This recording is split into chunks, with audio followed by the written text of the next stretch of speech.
নমস্কার বন্ধুরা, রান্না ও রোমাঞ্চ পরিবারের হেসেলে আপনাকে স্বাগত।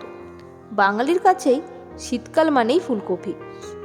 আজ বানাবো ফুলকপি দিয়ে একটি নতুন এবং সহজ রেসিপি। প্রথমে একটা পেস্ট বানিয়ে নেব। তার জন্য নিচ্ছি একটি মাঝারি সাইজের পেঁয়াজ, দুটো কাঁচা লঙ্কা, একটা শুকনো লঙ্কা, হাফ চা চামচ জিরে, এক টুকরো এলাচ, দুটো লবঙ্গ আর কয়েক টুকরো দারচিনি। পুরো রান্নাটাই আজ প্রেসার কুকারে করব। রান্নার জন্য লাগছে একটি মাঝারি সাইজের ফুলকপি, দুটো মিডিয়াম সাইজের আলু 1/4 করে কেটে নিয়েছি, নিচ্ছি 50 গ্রাম মটরশুঁটি আর নিচ্ছি 150 গ্রাম ফাটানো দই। এবার কুকার গরম হলে 2 চামচ পরিমাণ তেল দিয়ে দিলাম।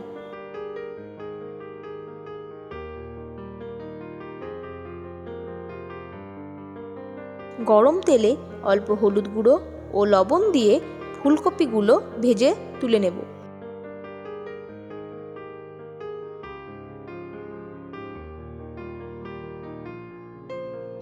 ওই তেলেই আলু ভেজে নেব।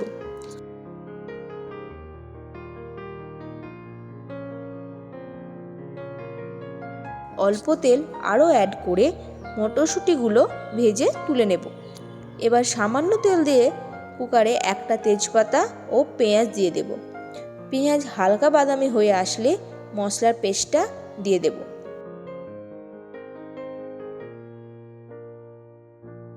তাতে আদা রসুন পেস্ট দিয়ে কাঁচা গন্ধ যাওয়া পর্যন্ত কষিয়ে নেব।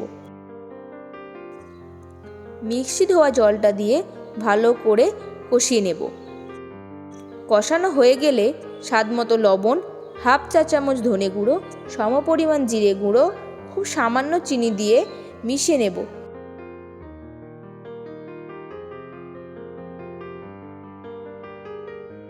তাতে ফেটানো দই দিয়ে অল্প আঁচে ভালো করে চালিয়ে নেব।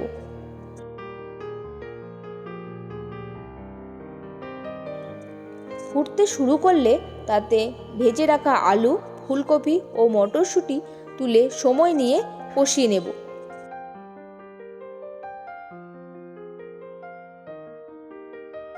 আমি ঝাল পছন্দ করি, তাই লঙ্কা গুঁড়ো সেই মতো অ্যাড করে দিলাম। আপনারা চাইলে নাও দিতে পারেন। এবার 1 কাপ পরিমাণ জল দিয়ে কুকারে ঢাকা আটকে হাই ফ্লেমে 3টে সিটি দেব। এবার নামিয়ে অল্প গরম মশলা ছড়িয়ে দেব। তাহলেই তৈরি আমাদের খুব সহজ এবং স্বাস্থ্যকর একটা রেসিপি, দই ফুলকপি। ভালো লাগলে পাশে থাকবেন। ধন্যবাদ।